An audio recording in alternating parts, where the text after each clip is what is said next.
Welcome to MJTV Global News, informative news with a global perspective. Where we bring you international, national, finance and business, environmental news, and weather reports. I'm Steve Moore. And I'm Natasha Johnson. And in this week's news, the Kuwait Emir undergoes surgery.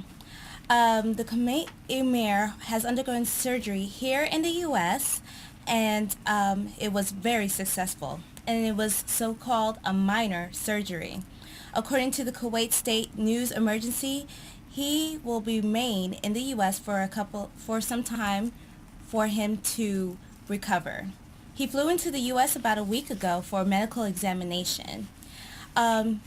He also received a pacemaker implanted in February of the 2000 and had also traveled to New York last September for medical tests. He ascended power in January of 2006, and after serving as foreign minister for almost 4 decades and premier for 3 years. In Seoul, North Korea, North Koreans fired 2 short-range missiles off its eastern coast on Monday, the second such launch in less than a week, according to the South Korean Defense Ministry. The weapons launched were Scud missiles, and they flew more than 500 kilometers, in American language, 311 miles. And according to the Defense Ministry, the missiles landed in the sea. South Korea's semi-official Yonhap news agency reported that. And on Thursday, 4 Scud missiles with a shorter range were fired into the sea off of North Korea's eastern coast, flying about 220 kilometers, 137 miles. Just days after the start of the annual joint military exercise between South Korea and the United States, North Korea opposes such exercises, which routinely causes friction among the 3 countries. And if you want more on that story, go to Reuters.com. Natasha? We'll be right back with these messages.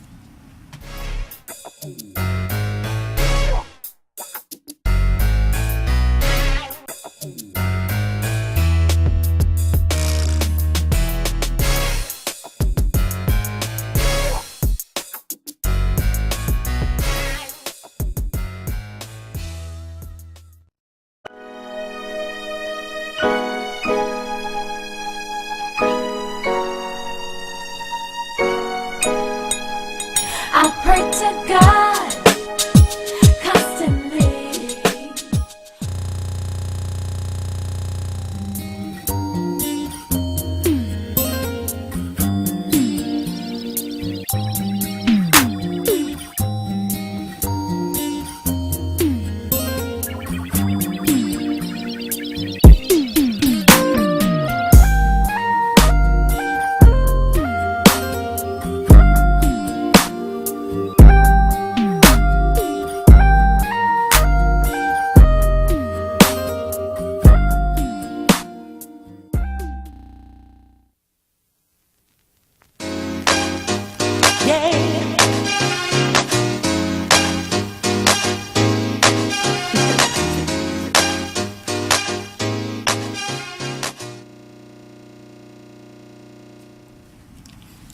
Hi, welcome back to MJTV Global News. Also in this week's news, our little British Prince George made his first overseas trip to New Zealand and Australia at the age of 9 months. It was also Kate's first trip to the continent also. The trip lasted for about 3 weeks, and they will be arriving on April 7th and will be visiting the Morabi tribe and Rugby Stadium, and they will also be visiting in Australia, Sydney, Queensland, Adelaide, and Canberra. Now for some national news. In Lexington, Kentucky, a 78-year-old man was pronounced dead at home by the county coroner. The young man's son, the elderly man's son actually, watched him be bagged, zipped up, taken to the local funeral home.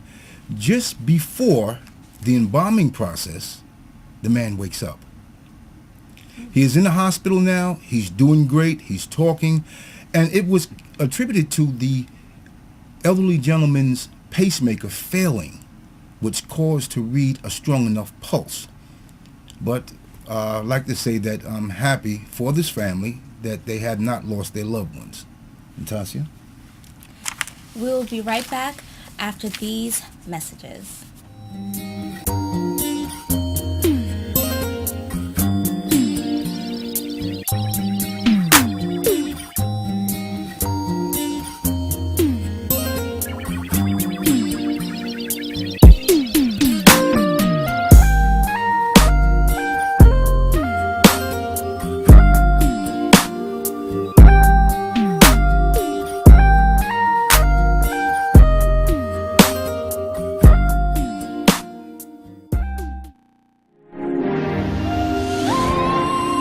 Hey, baby, see my keys? Can't find my keys. Oh, there they go.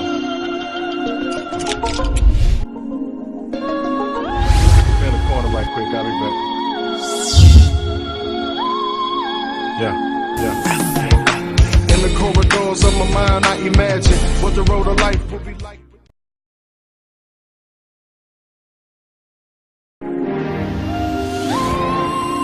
Hey, baby, see my Welcome back to Mjtv Global News, and now we'd like to bring you the weather from all over the world. Currently in Washington, D.C., it's 45 degrees with precipitation at 0%. The humidity is at 67 with winds at 9 miles per hour. Los Angeles, wish I was there, 70 degrees. Their precipitation is also 0, humidity at a high 64 with winds blowing at a nice calm 7 miles per hour. Chicago, Illinois, 32 degrees, feels like here, with their precipitation at 100%, humidity is at 74 with wind chill of 12 miles per hour. Houston, Texas, 57 degrees, precipitation is 20%, their humidity is a high 74 with their winds at 8 miles per hour. New York, my hometown, 41 degrees, precipitation's at 20%, humidity 38 with winds of 16 miles per hour. Miami, Florida, 86 degrees. Go Miami, precipitation at 20%. Humidity at 63. The winds coming in at 11 miles per hour. Amsterdam, we're going international. The Netherlands, 54 degrees. Precipitation is at 0. The humidity is 70% with the winds at 4.5 miles per hour. Dubai, United Arab Emirates, they're at 81 degrees. Their precipitation is at 0%, humidity is at 78, and their wind is 7 miles per hour. Berlin, they're at 54, and their precipitation is at 40. Humidity is at 70%. Their wind is 6 miles per hour. Oslo, Norway, 41 degrees. Precipitation is at 50%. Humidity is at 87 with 7 miles per hour.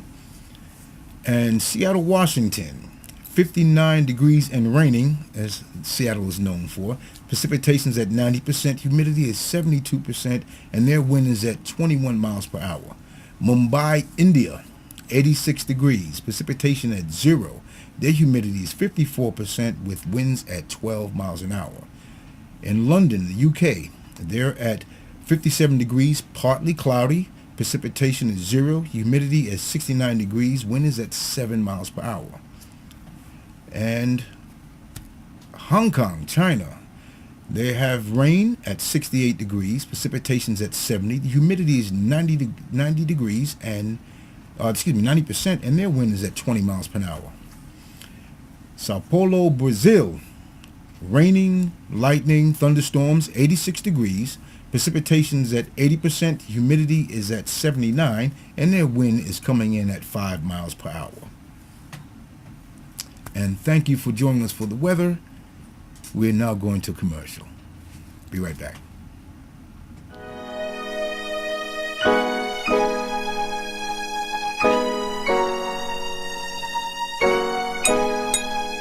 I pray to God constantly.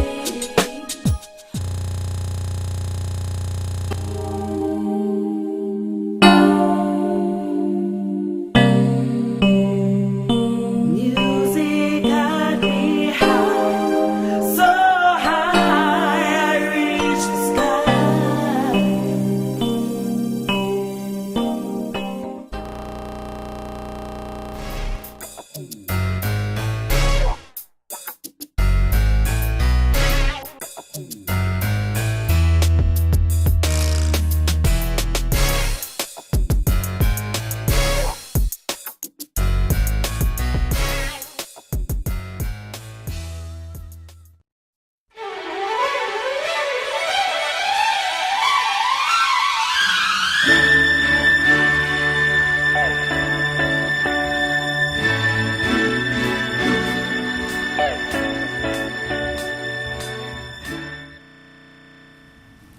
Welcome back. Welcome back to MJTV Global News. I'm Natasha, and I'm here with some more news for you. Jamaica is making a financial progression. The World Bank has pronounced that, at long last, Jamaica appears to have learnt its lesson from its mistakes from the past and is now forging ahead to economic recovery. The World Bank was introduced to Jamaica in the 1980s, and the country has been challenged by the changing policies. The World Bank is a United Nations international financial institution that provides loans to developing countries for capital programs. At this particular point in time, it is said that Jamaica is not moving too slowly, but there is recognition of the lessons of the past and a determination to move forward to the right policies and to address the main challenges the country is facing. And this is coming from Mr. Ordu, the Director of Operations, Policy and Quality at the World Bank, in his interview with The Gleaner. He cited that Jamaica's ballooning debts as the biggest challenge from his vantage point. Ordu said that although many persons have joined the middle class, crime and violence remains one of the mountains to be moved. And more on business and finance news. J.P. Morgan pays $400 million to settle on mortgage securities. U.S. bank giant J.P. Morgan Chase agreed to pay $400 million in cash to settle litigation filed by Syncora Guarantee Incorporated over mortgage bank securities. This is according to the bond securator. Syncora said it would drop cases against J.P. Morgan in exchange for the $400 million payment, according to Syncora's 2013 financial statement filed Friday. The securities sold to Syncora by J.P. Morgan originated from Bear Stearns, which J.P. Morgan acquired in 2008 amid the financial crisis. Syncora accused J.P. Morgan of misrepresenting the quality of mortgage assets linked to the securities. Now, Syncora deal comes on the heels of several major J.P. Morgan settlements, including a $13 billion deal with the Department of Justice in November of 2013 that resolved a series of U.S. and state lawsuits over the sale of toxic mortgage-backed securities. In Africa, they are now shooting poachers on site. According to East Africa Business Week, Uganda's president has given Uganda's People's Defense Forces, UPDF, and Uganda's Wildlife Authority, UWA, a go-ahead to shoot on site any poacher found in a national park. The park just celebrated their 50th year of existence and was recently voted by CNN as Africa's third wilderness park. According to Museveni, that means there is a sleeping in the army. How can someone fail to respect another person's home? If those topazes and turkanas come back to disturb our wildlife, shoot them. If you cannot do it, I will come and do it myself. End quote. Also, he added, anybody who enters Uganda with a gun must be shot. Museveni was concerned that tourism, which earned Uganda $1.3 billion last year, had a 1.5 million visitor arrival and was not respected by the armed poachers. He urged people in Komorba to build more lodges, hotels, and grow more food to tap into the benefits of tourism, which is vast in the growing country. The president promised to further consolidate peace in the Komorra region while improving the road network, which are a major challenge for the tourism area. Uganda's Wildlife Authority Executive Director Dr. Andrew Seguya said that the disarmament program, which created peace in Komorra region, has seen an increment in the revenues collected from the Kapito National Park. He gave $1.5 million to the Mathinakano Boraka Wildlife Group, which money was earned from spot hunting activity, which is usually done outside of the park. According to him, this is just only 20% of what was collected in 2013. If we collect more money, it means increased revenue for our communities, hence need to conserve our wildlife, end quote. Very interesting story. We'll be right back after these commercial messages. Stay tuned.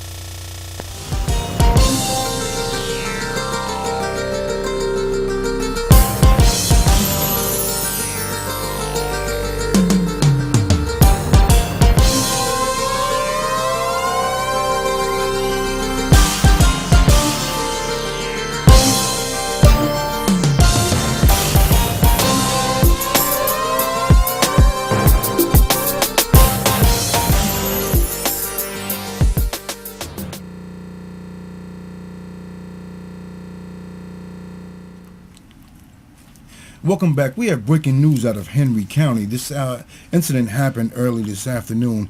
A 17-year-old youth was airlifted to the hospital after he got off of the school bus and darted in front of the school bus and was struck by a pickup truck.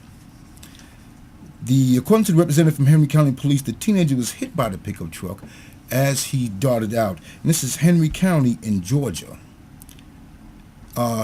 So parents, please talk to your children, even teenagers. Let them know when they get off of that school bus, stay on the sidewalk until that school bus pulls off. Wow, that's a very tragic. Also, we have closer to HIV vaccination in Africa. Scientists in Africa has a mystery woman who may have the key to bringing them closer to HIV vaccination. The mystery HIV positive woman, known as CAP256 in South Africa, has been able to prevent the virus from growing in her body by producing antibodies to fight it in over a number of years. Only 1 in 5 people living with HIV produce broadly neutralizing antibodies that kill multiple types of the virus in laboratory settings. According to Dr. Lynn Morris, head of AIDS research in the National Institute for Communicable Diseases, Morris thinks that she may be the key to the vaccination or a cure. CAP256 provided multiple blood samples over the years that allowed researchers from the Center for AIDS Program Research in South Africa to see how her special antibodies kill the virus in lab settings. Globally, 3 clinical trials are already experimenting with the use of these special antibodies to kill HIV in monkeys. CAP256 antibodies will likely move into the monkey trials as a part of an experimental vaccine, which, if successful, will precede about 7 years of clinical trials in humans. Only one HIV vaccine clinical trial conducted in Thailand had published a 2009 ever shown even modest ability to prevent the HIV infection. South Africa has supported HIV vaccination research for the past 15 years. Currently, 2.4 million people in the country are on antiretroviral treatment. The country is looking to boost that number to 4.6 in the next 2 years. We'll be right back after this commercial.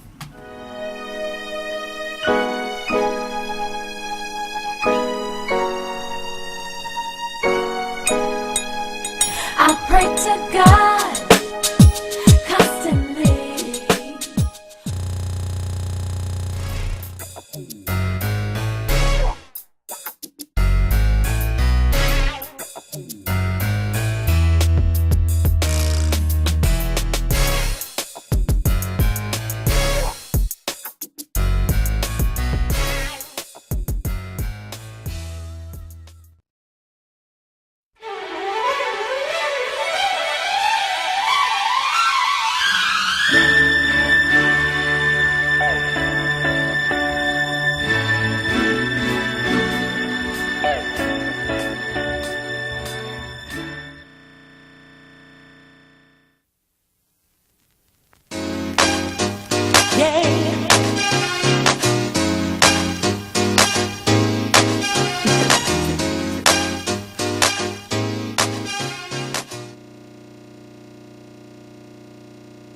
MJTV Global News.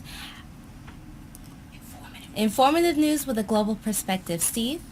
We have breaking news out of the Vatican where Pope Francis says he understands the need for gay civil unions, but he has no plans to change the doctrine. In an interview, Pope Francis said he doesn't appreciate the myth-making that has seen him depicted as a Superman who will dramatically change church doctrine, like the ban on gay marriage. As he nears the anniversary of his election on March 13th, Francis wrangled over a number of controversial topics during a wide-ranging interview with Italy's Corriere della Sera that was published Wednesday. He played down the notion that he is a Superman and who will make sweeping changes to the centuries-old doctrine like the church's stance on homosexuality. Asked whether the church can understand legalizing same-sex unions, Francis said that the governments use civil unions to give cohabitating couples economic security and access to important services such as healthcare. Natasha? Well, that's all we have for tonight. Thank you for tuning in to MJTV Global News. Log on every Wednesday at 8:15 on mjtvnetwork.info. I'm Natasha Johnson. And I'm Steve Moore. See you next week. Be safe.